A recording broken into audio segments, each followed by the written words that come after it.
Well, as you can see, I've been a very bad boy. I'm sitting here in timeout. But one thing I did learn here today is that the history behind the buildings are coming to life. This 4th annual Easter egg hunt has all the kids picking up over 10,000 eggs. And I'm telling you, this event is going to be remembered for quite some time. Stanley, Jefferson, WTAP News. Candy Wait discovered this freezer cleaned out on Thursday morning when she opened up the pantry, and now she is grateful to see all this food back to where it belongs. Workers here at the Sly Fox appreciate bikers traveling 100 miles on one of these just so they could be a helping hand to pets here in our community. Strong winds and huge flames burning one tree to the next. That was the case for the recent brush fires in Worth County. And fire chiefs like Steve Shaw in Vienna are doing their best to educate everyone of the dangers of brush fires. Brush fires are usually started when someone is burning a trash pile, whatever, out in the wilderness or yard or whatever, just piles of leaves and everything, that get away from them, or someone's careless with a cigarette and starts the actual woods on fire. There are several ways people can prevent brush fires from happening. Just keep the area clean around your house. Keep it mowed down. Don't let the weeds and everything grow up close to your house. Don't have any fuel around the house to burn.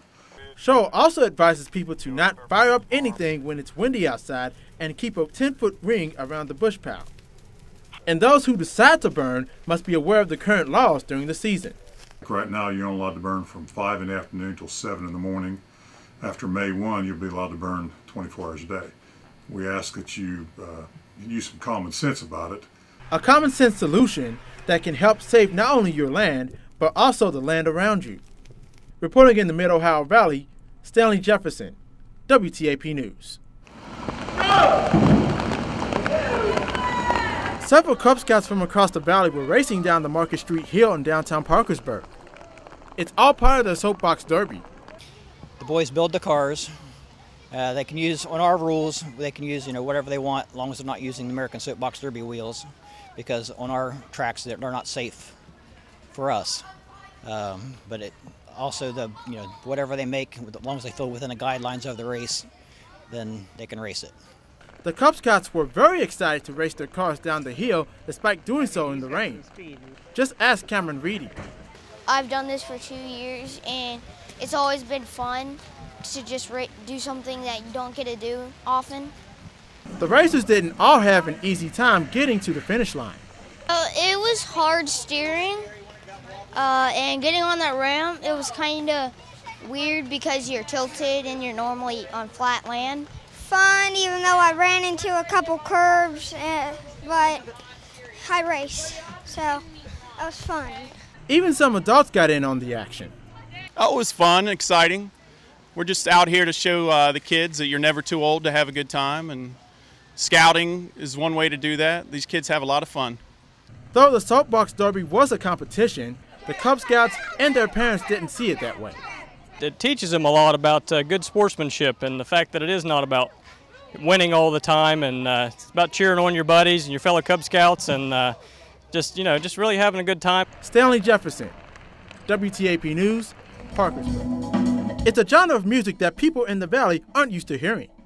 The city of Vienna, along with the Chocolate Jazz Foundation, joined together to sponsor the first ever Vienna Chocolate Jazz Festival. This festival is about music education. It was spurred from the dream that the co-founder of the Multicultural Festival, Gene Donaway, had. He used to run these Jazz on the Greens many years ago, and we're carrying on that dream. An event that the Chocolate Jazz Foundation is taking part in to help continue supporting public school music programs. One of the performers at the festival, and Vienna native David Wells, saw a need to reach out to kids with a love for music. One thing about the Chocolate Jazz is that we are really able to help nonprofit organizations, if it's American Cancer Society or if it's a theater that's a nonprofit within the city, because we've done a lot of the Chocolate Jazz concerts like in Missouri, Detroit, Cleveland. The Vienna Chocolate Jazz Festival has a variety of music people here in the valley will be more appreciative of. I'm very excited about it because we don't have cultural things like cities do.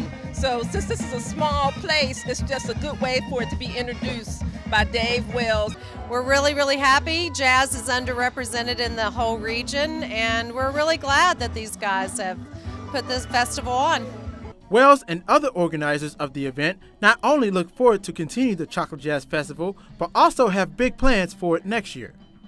Aaron Clubb, who is a vice president of Chocolate Jazz, we went to a couple of the barbecue rib fests, and it's actually called the Vienna Rib and Jazz Fest. And so we have vendors from all over the state and also the region.